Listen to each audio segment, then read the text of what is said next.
Order 7 Rule 5 Defendant's interest and liability to be shown means the plaintiff shall show the defendant is or claims to be interested in subject matter and that he is liable to be called upon to answer the plaintiff's demand means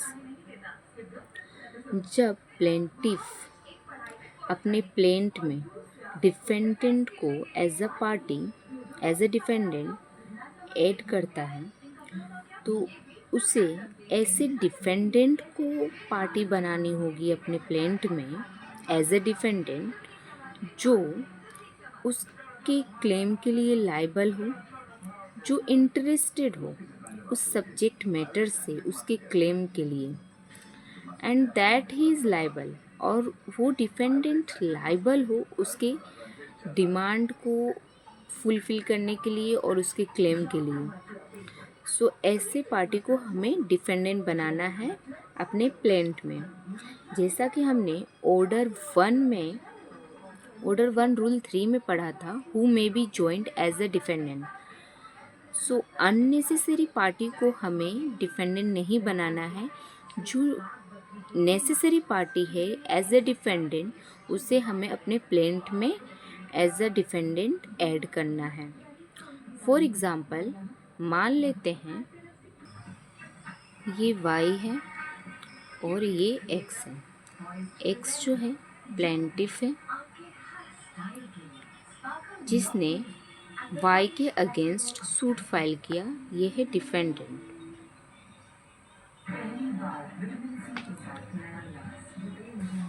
defendant जो है एक building को ये एक ठेकेदार है जो building को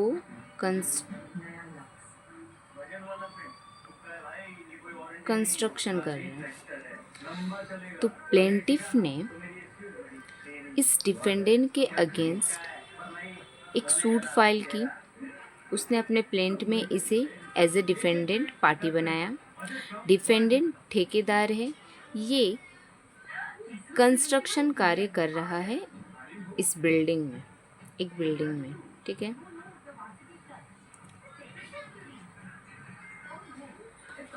अब ये वाई कोर्ट में आकर कहता है कि इसका कोई इंटरेस्ट नहीं है इस प्लॉट पर, यहाँ सिर्फ वो कंस्ट्रक्शन कर रहा है इस प्लॉट में।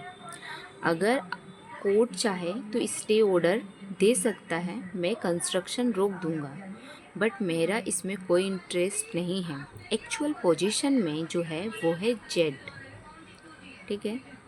उसके ऊपर सूट फाइल होनी चाहिए थी।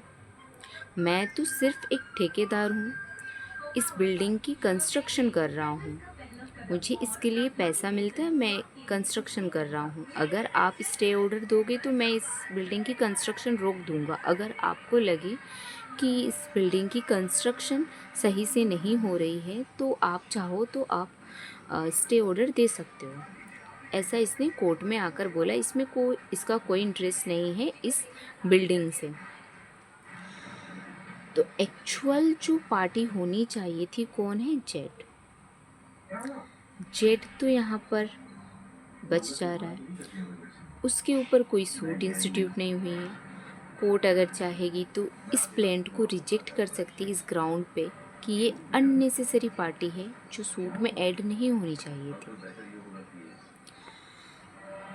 तो ऐसी स्थिति में हमें ऑर्डर 7 रूल 5 बताती है कि डिफेंडेंट उसे ही बनाना है जो हमारे एक्चुअल क्लेम के लिए लायबल हो, जो हमारे डिमांड के लिए, क्लेम के लिए सेम इंटरेस्ट रखता हो उस सब्जेक्ट मैटर से जिस सब्जेक्ट मैटर के ऊपर हमने सूट फाइल किया है उस डिफेंडेंट के अगेंस्ट। और इसे हम एक डिटेल्स में समझते हैं।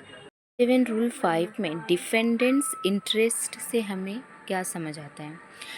डिफेंडेंट इंटरेस्ट मीन्स ये ऑर्डर 7 रूल 5 कहना चाहता है the plaint must establish that the defendant has some involvement और stake in the matter being litigated. This could be direct ownership, contractual obligations, or any other relevant connection to the subject matter. Means जो plaint जो है वो जिसे हम अपने उस plaint में डिफेंडेंट बनाना चाहते हैं, उस डिफेंडेंट की हमारे सब्जेक्ट मैटर से इन्वॉल्वमेंट होनी चाहिए। ठीक है, वो या तो डायरेक्ट इन्वॉल्वमेंट हो या इनडायरेक्ट, लेकिन उस सब्जेक्ट मैटर से सेम इंटरेस्ट होनी चाहिए उस डिफेंडेंट की। मीन्स उसकी इन्वॉल्वमेंट होनी चाहिए उस सब्जेक्ट मैटर से जिस सब्जेक्ट मैटर के ऊपर हम क्लेम कर रहे हैं डिफेंडेंट के अगेंस्ट। डिफेंडेंट सो यहाँ डिफेंडेंट्स इंटरेस्ट मीन्स डिफेंडेंट की इन्वॉल्वमेंट होनी चाहिए उस सब्जेक्ट मैटर से, और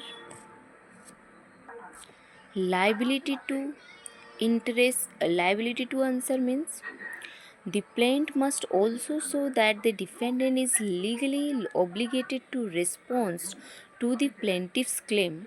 This means demonstrating that the defendant's action or inaction have caused harm or loss to the plaintiff, giving the plaintiff a legal basis to sue. Means plaintiff जो है उसको अपने प्लेंट में दिखाने होंगे कि defendant is legally oblique. Defendant जो है लीगली उसकी रिस्पॉन्सिबिलिटी है कि प्लेंटिफ की क्लेम को फुलफिल करना, उसको दिखाना है। This means demonstration that the defendant's action or inaction have caused harm or loss to the plaintiff। उसको ये भी दिखाने हैं कि डिफेंडेंट जो है उसके प्लेंटिफ्स की लॉस या हार्म हुई है डिफेंडेंट के एक्शन से। सो ये रहा प्लेंटिफ की लाइबिलिटी, अपने प्लेंट में दिखाने हैं कि डिफेंडेंट के वजह से, उसके एक्शन के वजह से उसकी उस लॉस हुई है या फिर हार्म हुई है, और डिफेंडेंट की लीगली ऑब्लिगेशन है प्लेंटिफ की क्लेम को फुलफिल करना। तो ये रहा लायबिलिटी टू आंसर। और डिफेंडेंट्स इंटरेस्ट हमने समझा कि डिफेंडेंट की इन्वॉल्वमेंट होनी चाहिए उस सब्जेक्ट मैटर से जिस सब्जेक्ट मैटर से प्लेंटिफ अपने प्लेंट में सूट इंस्टीट्यूट किया है डिफेंडेंट के अगेंस्ट। और समझते हैं ऑर्डर 7 रूल 5 के पर्पस क्या है। This rule ensure that only those who are genuinely connected to the dispute and potentially liable are brought into the lawsuit. It prevents frivolous or baseless claims against individuals who have no real involvement or responsibility. So it means कि जिसकी really involvement ही नहीं है उस suit में, उस subject matter से, उसको unnecessary party add करने से हमें बचाती है ऑर्डर 7 रूल 5। ठीक है, और उस पार्टी को ऐड करने की जो जेन्युइनली कनेक्टेड है उस सब्जेक्ट मैटर से, उसे ऐड करने के लिए हमें बताती है ये ऑर्डर 7 रूल 5। ये रहा ऑर्डर 7 रूल।